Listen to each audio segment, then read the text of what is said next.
Diam itu bukanlah pilihan. Dan bicara, ungkapkan, dan laporkan praktek-praktek tidak baik yang akan mencederai demokrasi.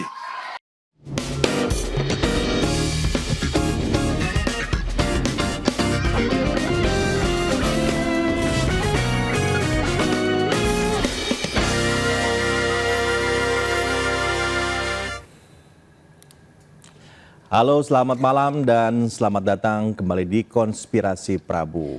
Bersama Prabu Revolusi pastinya yang malam hari ini segar sekali, tapi kelihatan capek juga ya Mas ya? Capek karena kan mengikuti setahap demi setahap dari pemilihan umum 2024 nanti ke depannya. Dan saya pikir juga ini publik harus mengikuti dengan saksama apa saja yang terjadi di seputar pemilu 2024 Karena nanti ke banyak depan. sekali yang menarik ya Mas Prabu ya. Dan malam ini kita akan bahas pastinya pemirsa bersama saya Aya Nufus dan juga Prabu Revolusi. Ke berita pertama ini ada apa nih Mas? Ya yang pertama tentunya kalau melihat ya apa yang sudah terjadi sejak semalam, semakin dekat tahapan demi tahapan ini terus dilakukan dan telah dilakukan. Apalagi setelah ditetapkan memenuhi syarat, maka ketiga pasangan capres dan juga cawapresnya ini sudah mendapatkan nomor urut. Ya nomor urutnya berapa saja pemirsa pasti sudah tahu dari pemberitaan semalam ya. Ya betul sekali dan kita sama-sama lihat ini deh informasinya pemirsa.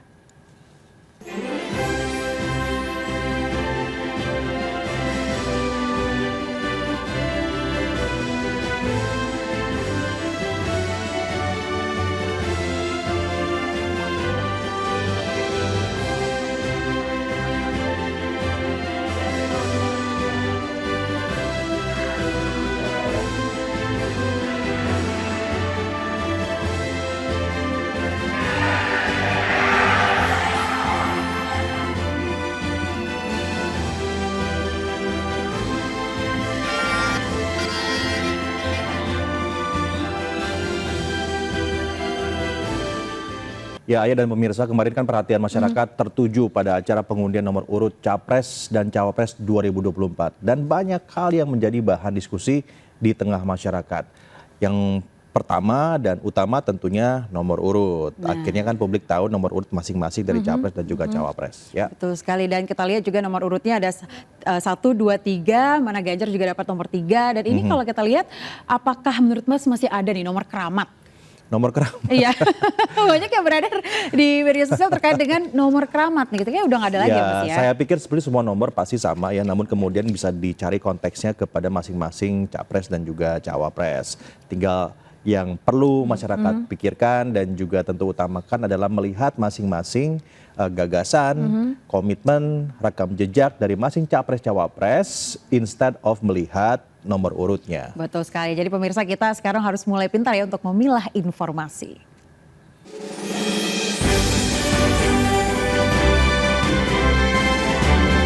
Komisi Pemilihan Umum mengumumkan nomor urut calon presiden dan wakil presiden 2024. Proses pengundian nomor urut dilakukan di kantor KPU Pusat Jakarta. Acara pengundian dibuka langsung oleh Ketua KPU Hashim Asyari. Acara pengundian nomor urut Capres dan Cawapres ini diawali dengan gala dinner atau jamuan makan malam. Tak hanya itu, pimpinan partai politik yang mengusung ketiga paslon serta para pendukung turut hadir dalam acara pengundian nomor urut. Dari hasil pengundian, Anies Baswedan Muhaimin Iskandar berada di nomor urut 1. Sementara Prabowo Subianto Gibran Rakabuming Raka di nomor urut 2. Dan pasangan Ganjar Pranowo Mahfud MD mendapat nomor urut 3. Hal ini berdasarkan hasil pengundian nomor urut Capres-Cawapres di kantor KPU RI. Nomor urut tersebut akan dipakai masing-masing kubu selama kampanye hingga hari pemungutan suara pada 14 Februari 2024. Sementara itu Ketua KPU Hashim Asyari menegaskan netralitas KPU dalam Pilpres 2024. KPU menjamin imparsialitas dalam tubuh KPU. KPU akan menjaga kedekatan yang sama dengan semua paslon. Hashim juga menjamin transparansi, keterbukaan segala informasi kepada seluruh pasangan calon. Ini penting untuk kita pegangan semua ya. soal imparsialitas atau sering dikenal dengan netralitas ya. Jadi pada dasarnya kami KPU sebagai lembaga maupun sebagai orang-orang atau personil di KPU, para anggota KPU punya komitmen bahwa dalam rangka untuk menjaga imparsialitas penyelenggara pemilu itu dengan cara apa? Menjaga kedekatan yang sama dengan semua peserta pemilu. Dan juga dalam hal ini peserta pemilu adalah ada partai politik, ada perseorangan calon DPD, dan juga pasangan calon presiden, wakil presiden. Maksudnya adalah pada tingkat implementasi, misalkan dalam hal transparansi misalkan, tentu segala macam informasi yang berkaitan dengan penyelenggaraan pemilu dalam rangka untuk menjaga kedekatan yang sama, tentu kami sampaikan kepada semua pihak. Usai mendapatkan nomor urut, ketiga paslon memberikan sambutan. Dalam sambutannya, ketiga pasangan calon bersepakat untuk bersaing secara sehat dan tetap mengutamakan persatuan bangsa. Usai mendapatkan nomor urut, ketiga paslon akan menghadapi masa kampanye.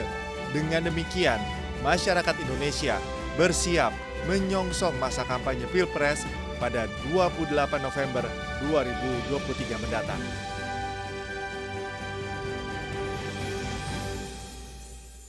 Nah, peta kekuatan Capres-Cawapres juga menjadi topik bahasan menarik di tengah masyarakat. Bahkan juga para tim ses paslon kerap memperhatikan hal ini untuk sekedar intip-intip kekuatan lawan seperti apa. Nah betul sekali Mas Prabowo, sekarang kita langsung intip aja nih pemirsa kekuatan para paslon Capres dan juga Cawapres.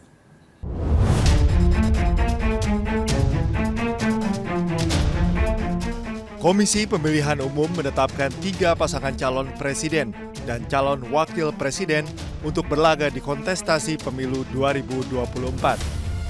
Ketiganya yang dinyatakan memenuhi syarat adalah pasangan Ganjar Pranowo Mahfud MD, pasangan Prabowo Subianto Gibran Rakabuming Raka, dan pasangan Anies Baswedan Muhaimin Iskandar. Capres Ganjar Pranowo Mahfud MD diusung 4 partai politik meliputi PDI Perjuangan 128 kursi, P3 19 kursi, Perindo, dan Hanura. Total jumlah kursi partai politik pengusung Ganjar Mahfud adalah 147 kursi. Capres Prabowo Subianto Gibran Rakabuming Raka diusung Partai Koalisi Indonesia Maju, meliputi Partai Gerindra yang mengisi 78 kursi di parlemen, Golkar 85 kursi, Demokrat 54 kursi, PAN 44 kursi, serta partai non-parlemen diantaranya PSI, Partai Gelora, PBB, dan Partai Garuda. Total jumlah kursi partai politik pengusung Prabowo Gibran adalah 261 kursi. Sedangkan paslon Capres-Cawapres Anies Baswedan Muhaimin Iskandar diusung Partai Koalisi Perubahan, diantaranya Nasdem 59 kursi, PKB 58 kursi, PKS 50 kursi, dan Partai Umat. Total jumlah kursi partai politik pengusung paslon Amin adalah 167 kursi. Ya pemirsa, pemilihan presiden itu sudah dimulai ya yang secara langsung tahun 2024 silam. Nah sejak saat itu pasangan calon mendapatkan nomor urut untuk memudahkan masyarakat yang akan menggunakan hak suaranya. Nah betul sekali, nah tapi nomor urut lagi-lagi seperti yang kita katakan ini kan tidak menentukan kemenangan ya Mas Prabowo ya. Dan katanya sih nggak ada tuh yang nomor keramat seperti tadi saya katakan. Coba kita lihat nih, ada nomor urut pasangan calon dari masa ke masa.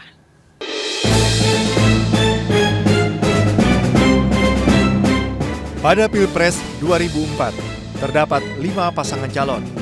Nomor urut 1, Wiranto Salahuddin Wahid. Nomor urut 2, Megawati Soekarno Putri Hashim Muzadi.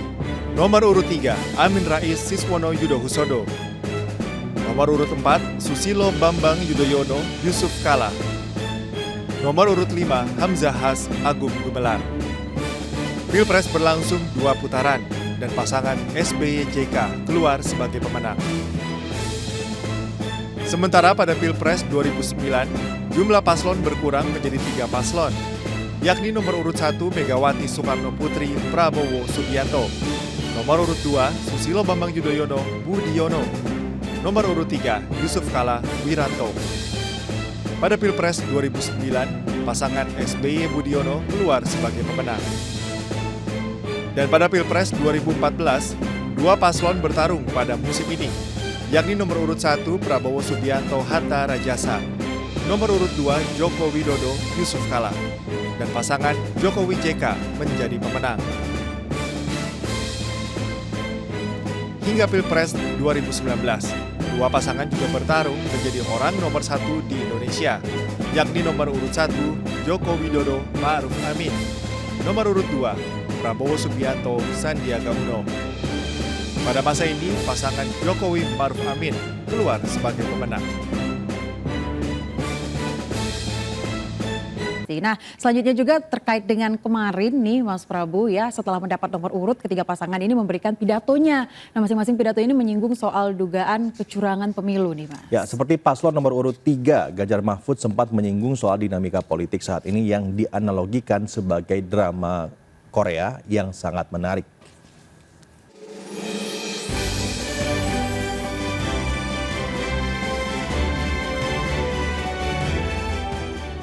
Ketiga pasangan calon presiden dan wakil presiden telah resmi mendapatkan nomor urut untuk berkontestasi di Pilpres 2024. Pasangan Anies Baswedan Muhaimin Iskandar mendapat nomor urut 1, Prabowo Subianto Gibran Rakabuming Raka dapat nomor urut 2, dan Ganjar Pranowo Mahfud MD dapat nomor urut 3.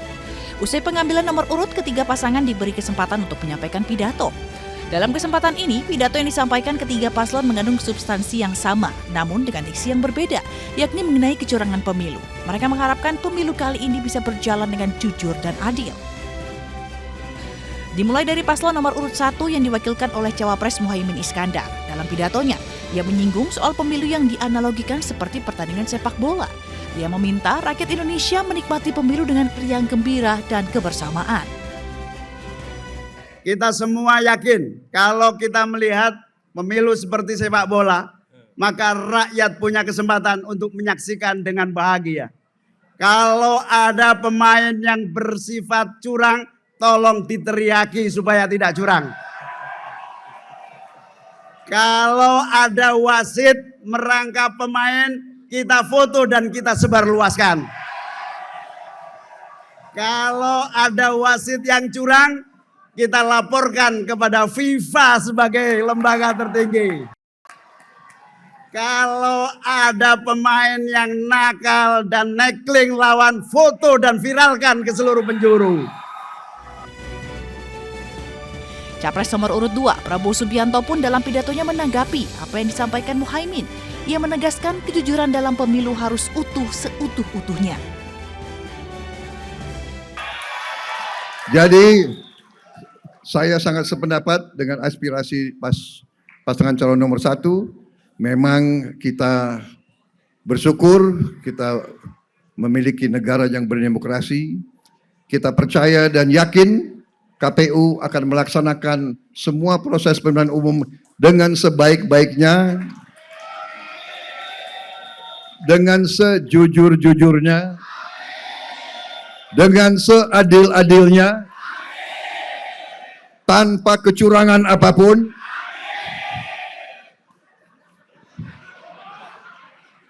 Karena kalau melaksanakan pemilu yang curang, mengkhianati bangsa dan rakyat Indonesia. Sepakat dengan dua pasangan sebelumnya, Ganjar juga menyampaikan pentingnya kegembiraan saat pemilu. Capres nomor urut 3 ini menyampaikan curahan hatinya yang merasa disuguhkan drakor yang sangat menarik. Ganjar juga menyampaikan sejumlah harapan, salah satunya mengenai kepastian bahwa demokrasi berjalan jujur dan adil serta jauh dari KKN. Dari ketiga pidato tersebut, pengamat politik Gun Gun Herianto menilai ketiganya menyampaikan pidato yang sama secara substansi. Mereka menginginkan pemilu kali ini berlangsung jujur dan adil.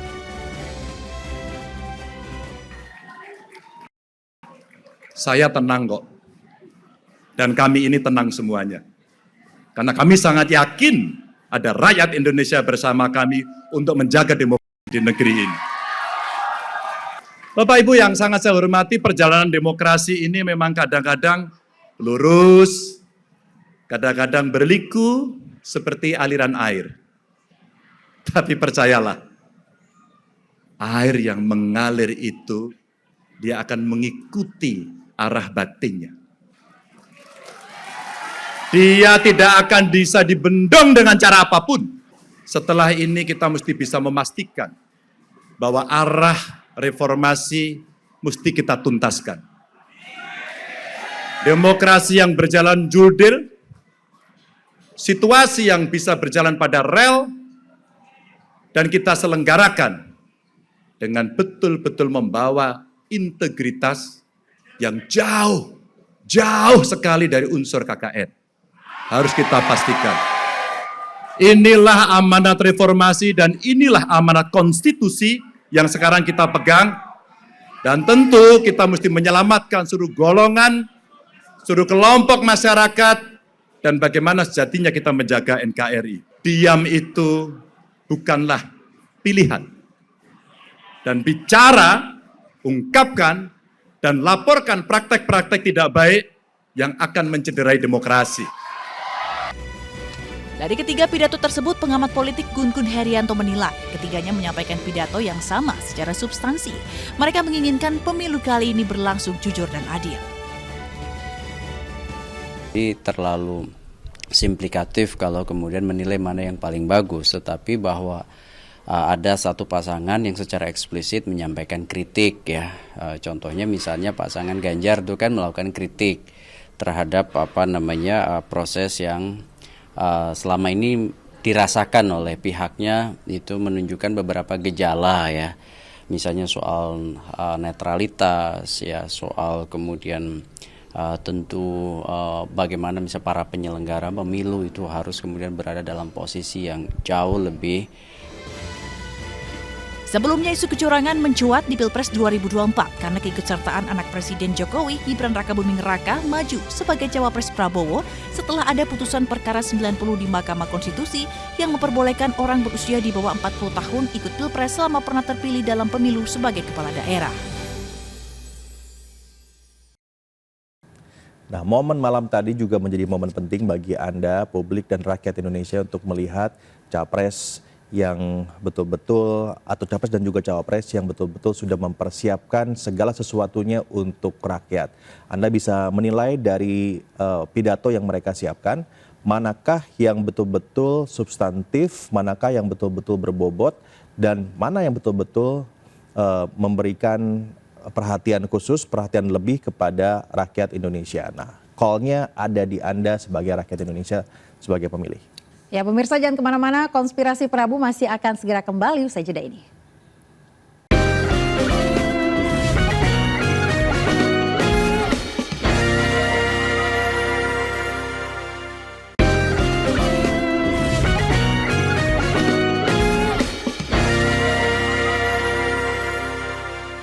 Ada satu lagi yang menarik pada acara pengundian nomor urut capres dan cawapres kemarin ya. Jadi ada momen di mana Kaisang, anak Presiden Jokowi itu sungkem berlutut ke Ketua PD Perjuangan Megawati Soekarno Putri. Nah, jadi pas sungkem ini Kaisang ditemani oleh kakaknya Gibran Rakabuming Raka. Nah, ini yang jadi permasalahan juga dan cukup rame di media sosial nih Mas. Katanya Bu Mega ini tidak merespon salamannya Kaisang. Padahal sebelumnya ada juga video yang beredar ini bahwa Bu Mega ini sudah bersalaman baik dengan Gibran maupun Kaisang. Nah, coba kita lihat ini dia videonya.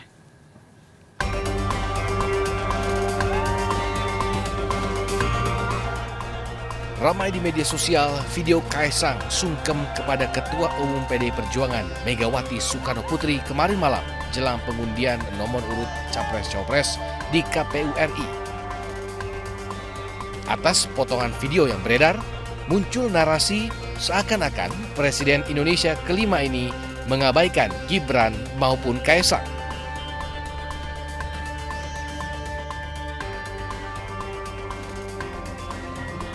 Padahal dari video amatir yang beredar, tampak tidak ada penolakan dari Megawati Soekarno Putri.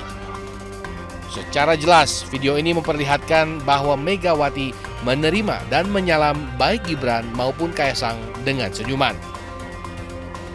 Selain Megawati, Ketua Umum Partai Hanura Usman Sabtaodang atau Oso turut menyalami kedua putra Jokowi ini. Ini juga menjadi sebuah catatan penting bagi publik ya di sosial media ataupun juga dimanapun Anda berada untuk betul-betul bisa pintar melihat informasi yang beredar. Kita sekarang sudah sepakat bahwa akan menyelenggarakan pemilu dengan cerdas, bertarung gagasan, dan bukan menyebarkan hoax. Seperti video yang tadi beredar itu tentu itu jelas merupakan sebuah framing ya, karena hanya dipotong bagian di mana ada satu peristiwa yang menguntungkan salah satu pihak. Nah, ini penting bagi siapapun yang menyebarkan informasi untuk merecek dulu informasinya agar tidak salah memberikan persepsi kepada publik. Karena sekali berita hoax itu tersebar, maka kecepatannya 20 kali lebih cepat dari konfirmasinya. Jadi penting sekali untuk kita merecek lagi, melihat lagi secara lebih cerdas apakah informasi yang Anda sebarkan, informasi yang Anda buat itu benar atau tidak. Nah, buat yang membuat informasinya atau untuk yang memproduksi informasinya, ayo kita sama-sama sepakat bahwa kita bertarung gagasan, jangan bertarung konten-konten yang memang tujuannya untuk menyudutkan satu paslon tertentu. Sekali khususnya untuk Gen Z dan juga milenial ya Mas, ya katanya punya suara cukup besar pada pemilu 2024 mendatang. Pastinya, ya Mas? jadi dalam pemilihan umum 2024 mendatang, suara Gen Z dan milenial ini menjadi kelompok demografi yang sangat penting dan oleh karena itu kesadaran dan juga partisipasi politik dari Gen Z akan menentukan siapa pemimpin Indonesia untuk 5 tahun ke depan. Nah, karena pemilih mudanya banyak, jadi pendekatannya juga dinilai ini harus menyesuaikan dengan generasi sekarang. Jadi biar masuk nih Mas ya, biar anak muda sekarang melek politik ya bahasanya ya.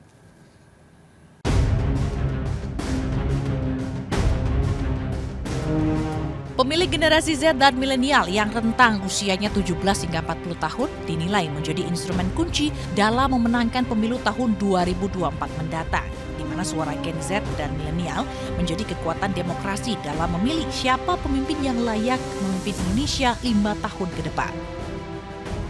Jika merujuk pada data Lembaga Survei Center for Strategic and International Studies CSIS pada Agustus 2022, bahwa komposisi suara Gen Z dan milenial sebagai peserta pemilu 2024 mendekati angka 60% di 34 provinsi di Indonesia. KPU merilis daftar pemilih tetap pemilu 2024, di mana secara nasional totalnya mencapai 204.807.222 jiwa. 52%-nya merupakan pemilih muda berjumlah 106.358.447 jiwa. Sementara pemilih usia 17 tahun sebanyak 6.000 jiwa, pemilih usia 17 hingga 30 tahun sebanyak 63,9 juta jiwa, pemilih usia 31 hingga 40 tahun sebanyak 42,395 juta jiwa. Dan pemilih usia lebih dari 40 tahun mencapai 48,7% atau 98.448.775 jiwa. Dengan demikian, kesadaran dan partisipasi politik dari milenial dan Gen Z harus diperhatikan untuk menilai para kontestan pemilu dari berbagai sudut pandang. Diharapkan para Gen Z dan milenial sebagai peserta pemilu 2024 yang mendominasi suara pada pemilu 2024 harus dapat melihat dengan terang benderang kualitas sosok figur politik yang akan dipilih sehingga suara rakyat yang disebut suara Tuhan dapat dipertanggungjawabkan secara moral dan tumbuh kembang demokrasi politik di Indonesia akan semakin berkualitas dan sehat.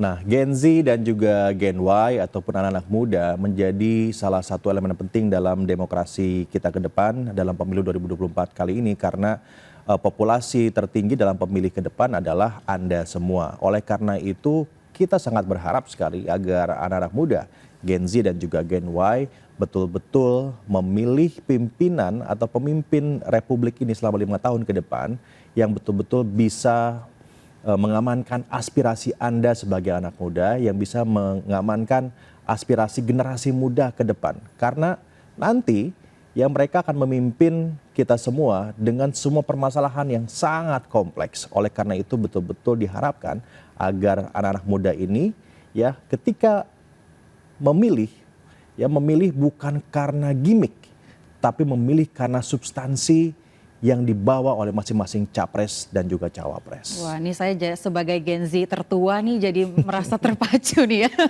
Baik, kita punya informasi selanjutnya, pemirsa. Kalau kemarin Gibran ini diminta untuk mengembalikan KTA partai, sekarang kakak iparnya yang juga wali kota Medan nih, Bobi Nasution, diusulkan untuk dipecat sebagai kader PDI Perjuangan, Mas. Nah, katanya usulan ini merupakan sebuah dorongan ya, dikarenakan terbukti telah melanggar kode etik dan juga disiplin sebagai anggota partai.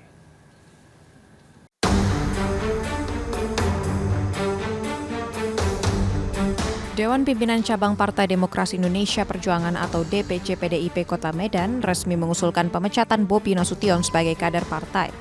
Usulan pemecatan Bobi Nasution sebagai kader PDIP tersebut tertuang dalam surat DPC PDIP Kota Medan tertanggal 10 November 2023 yang ditandatangani oleh Ketua DPC PDIP Kota Medan Hashim dan Sekretaris Robi Barus. Ketua DPC PDIP Kota Medan mengatakan PDIP Kota Medan hanya mengusulkan atau merekomendasikan pemecatan Bobi Nasution sebagai kader PDIP.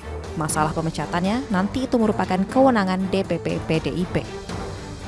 Usulan pemecatan Bobi Nasution sebagai kader PDIP dikarenakan DPC PDIP Kota Medan melihat Bobi Nasution tidak mematuhi dan tidak memenuhi syarat sebagai anggota partai dengan melanggar kode etik dan disiplin sebagai anggota partai. Ini setelah PDIP memberi tenggat waktu selama 3 hari kepada Bobi untuk tentukan pilihan dan kembalikan KTA, tetapi wali kota Medan itu tidak mematuhinya. Peraturan dan kode etik partai, ya, di mana kemarin sudah ada diminta klarifikasi ke DPP dan diberi waktu 3 hari untuk melakukan pengunduran diri dan pengembalian KTA, tapi sampai dalam batas waktu belum juga dipenuhi. Maka kami dari DPC membuat surat untuk pemberitahuan kepada beliau bahwasannya dengan tidak lagi mematuhi peraturan dan keputusan partai, artinya ada kode etik dan ketentuan disiplin partai yang tidak dipenuhi, tidak jalankan, maka beliau itu tidak memenuhi syarat lagi sebagai anggota PDI Perjuangan. Sementara Bobi Nasution mengaku baru Senin malam menerima surat usulan pemecatan tersebut dari DPC PDIP Kota Medan. Bobi juga mengucapkan terima kasih kepada PDIP yang sudah mensupportnya selama ini dan berharap PDIP ke depan tetap mendukungnya. Terima kasih kepada PDI Perjuangan yang sampai dengan hari ini juga mensupport saya di pemerintahan Kota Medan, yang mudah-mudahan ke depannya terus mensupport. Usulan pemecatan Bobi Nasution dilakukan karena menantu Presiden Jokowi itu terbukti terang-terangan mendukung pasangan Prabowo Gibran yang bukan didukung PDIP.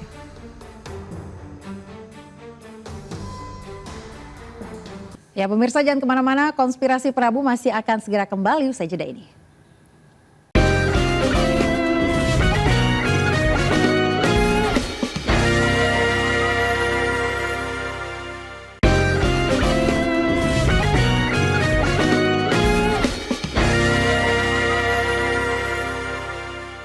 Ya, Anda kembali di Konspirasi Prabu pemirsa. Nah Mas, kalau hingga sekarang ini kita lihat sudah lebih dari sebulan serangan di Gaza belum juga berhenti dan korban ini makin banyak, apalagi anak-anak dan juga perempuan yang paling banyak jadi korbannya. Nah ironisnya Ayah dan juga pemirsa, listrik juga mati ya. Rumah sakit juga tidak bisa beroperasi, bahkan kemarin sempat pakai minyak goreng untuk bahan bakar. Nah ini membuat banyak korban, bahkan bayi-bayi yang meninggal akibat telat ditangani.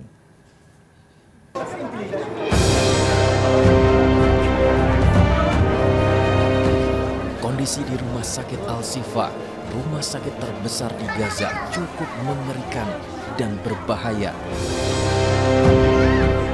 Pasalnya, warga yang mengungsi di sana harus bertahan dengan kondisi listrik mati total dan kekurangan makanan serta air. Padahal ada sekitar 60.000 pengungsi yang berlindung di Rumah Sakit Al-Shifa. Tembakan dan pengeboman di sekitar rumah sakit juga terus terjadi, memperburuk kondisi Rumah Sakit Al-Shifa. Bahkan menurut Kepala Bagian Bedah, Marwan Abu Saada mengatakan ada 3 bayi yang lahir prematur dan meninggal dunia karena rumah sakit kekurangan pasokan listrik. كل تفاصيل العلاج الطبي أو الخدمة الطبية المقدمة للمرضى خصوصا الأطفال منهم بنعاني منها من شح، سواء في المستلزمات سواء في الأماكن غرف العمليات. الأمور الخدمة المقدمة فيها صارت يعني في وضع صعب جدا. المستلزمات الطبية بدت في شح، الأطفال بحاجة إلى عناية مكثفة، بعضهم الآن موجود على الأسرة في الطوارئ نفسهم، ما في مكان، ما في وسع في العناية المركزة لهم، بل بالعكس الأدهى والأمر أنه بعضهم ظل موجود على الأرض في الطوارئ في مكان لا يمكن أنه نقدم رعاية له.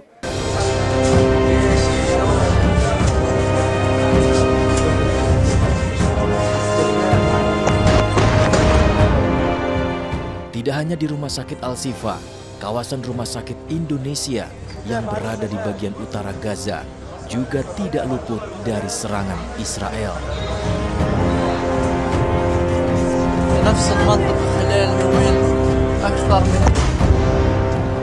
Rentetan serangan dilancarkan Israel ke sekeliling Rumah Sakit Indonesia. Padahal saat ini Rumah Sakit Indonesia juga menampung ribuan pengungsi. Sementara itu, operasional Rumah Sakit Indonesia saat ini sudah berhenti total. Pasien dan pengungsi pun harus bertahan tanpa listrik dan air.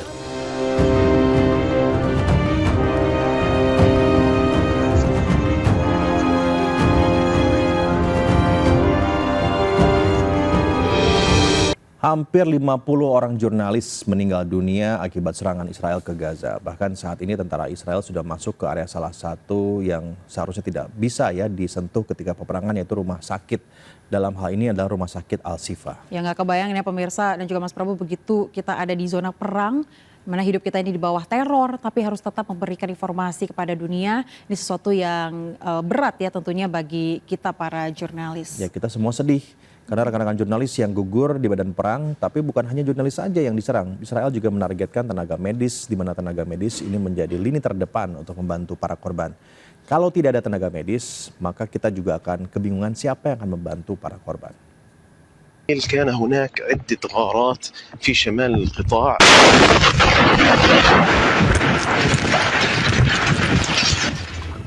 Lebih dari 1 bulan Israel menyerang Gaza, Palestina. Jurnalis di Gaza harus bertugas di bawah teror.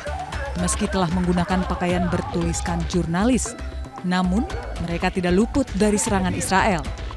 Total ada 49 jurnalis yang meninggal dunia akibat serangan Israel ke Gaza. Tidak hanya jurnalis, para pekerja medis yang berada di rumah sakit di Gaza harus berjuang menyelamatkan pasien sekaligus diri mereka sendiri di bawah teror serangan Israel. Salah satunya di rumah sakit terbesar di Gaza, Rumah Sakit Al-Shifa. Serangan Israel menyebabkan sejumlah bagian rumah sakit rusak berat. Rumah Sakit Al-Shifa pun hingga kini sudah tidak beroperasi penuh lantaran generator listrik kehabisan bahan bakar dan mati total. Akibatnya, sedikitnya 34 pasien, di mana 7 diantaranya adalah bayi yang lahir prematur, meninggal dunia saat dirawat di Rumah Sakit Al-Shifa. Kebanyakan dari mereka adalah pasien unit gawat darurat yang tidak bisa bertahan setelah listrik di rumah sakit mati. Serangan ke rumah sakit di Gaza memicu reaksi internasional. Amerika Serikat selaku sekutu utama Israel juga meminta serangan ke rumah sakit dihentikan. The president has just said, and what I've said is that we do not want to see firefights in hospitals. We want to see patients protected. We want to see hospitals. Hospitals should be protected. Hospitals should be able to run effectively so that medical care can be given to patients. Hingga kini, Israel masih bersikeras bahwa Hamas menggunakan bawah tanah rumah sakit sebagai pusat komando. Padahal Hamas dan Direktur Rumah Sakit Al-Shifa dan Rumah Sakit Indonesia telah membantah klaim Israel tersebut.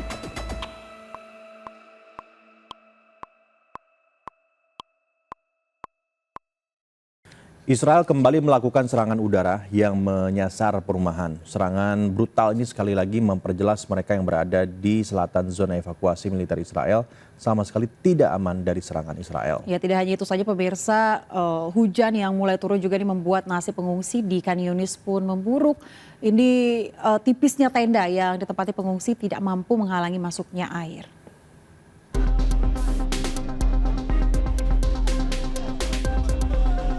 Nasib para pengungsi di Khan Yunis memburuk ketika hujan mulai turun mengingat tidak adanya perbekalan dan keamanan.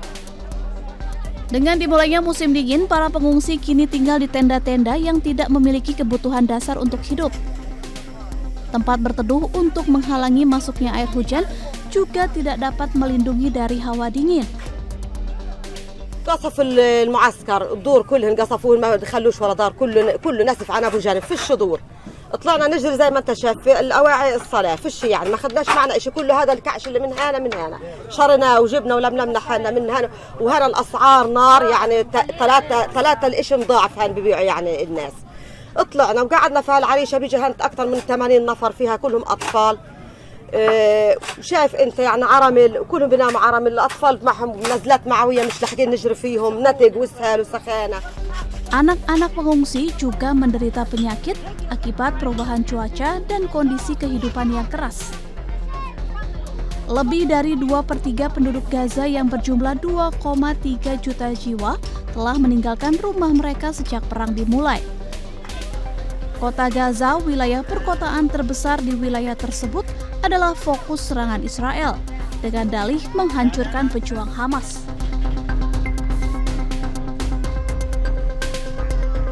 Ya, jangan kemana-mana pemirsa, Konspirasi Prabu akan kembali sesaat lagi.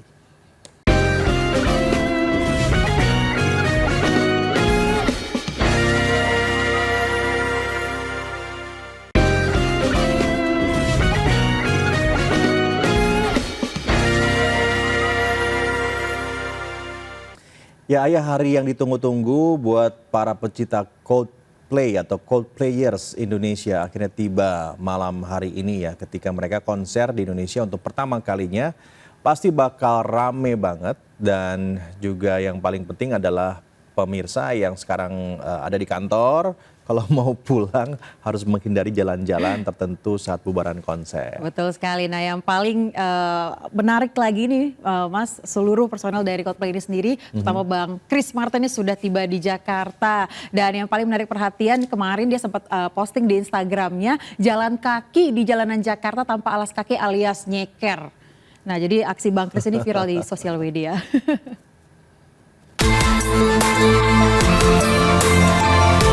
Personel band asal Inggris Coldplay tiba di Jakarta Senin malam 13 November 2023 melalui Bandara Halim Perdana Kusuma, Jakarta Timur.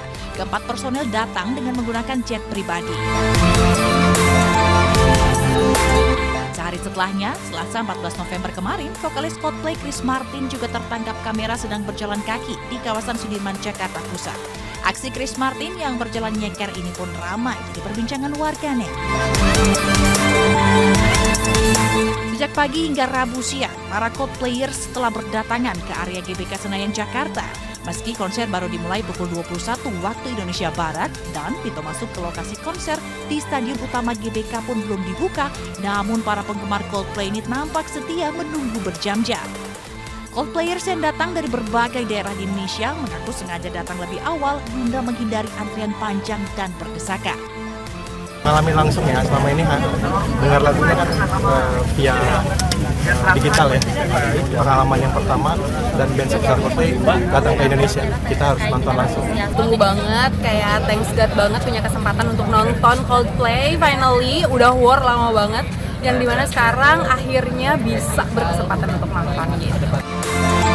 Mereka berharap saat konser malam ini bisa menyaksikan dan menyanyikan langsung lagu-lagu hits Coldplay seperti Viva La Vida dan Yellow.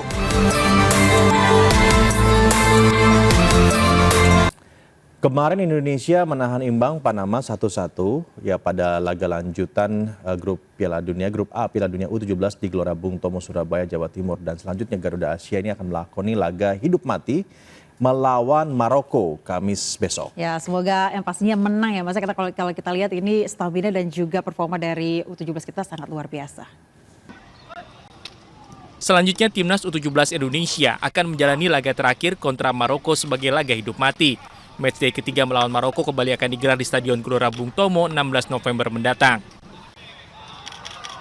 Pertandingan pertama, pertandingan kedua, sekarang kan sudah kelihatan progresnya. Pemain juga lebih enjoy, lebih lepas, tidak panik seperti di pertandingan pertama karena pembukaan Piala Dunia. Harus yakin, ya kita sudah terlanjur basah nih. Kita bisa kok, bangsa Indonesia bisa, ya bersaing dengan Ekuador yang notabene langganan Piala Dunia di semua level. Ya, Panama juga bagus. Ya, nanti Maroko mereka bagus, ya kita harus maksimal lagi. Indonesia harus menang dari Maroko agar otomatis lolos ke babak 16 besar Piala Dunia U17 2023. Namun jika kembali menuai hasil seri, Garuda Asia masih berpeluang lolos sebagai salah satu dari 4 tim peringkat ketiga terbaik. Dari Surabaya, Jawa Timur, Putu Bagus, Aulia Syah Ramadan, iNews melaporkan.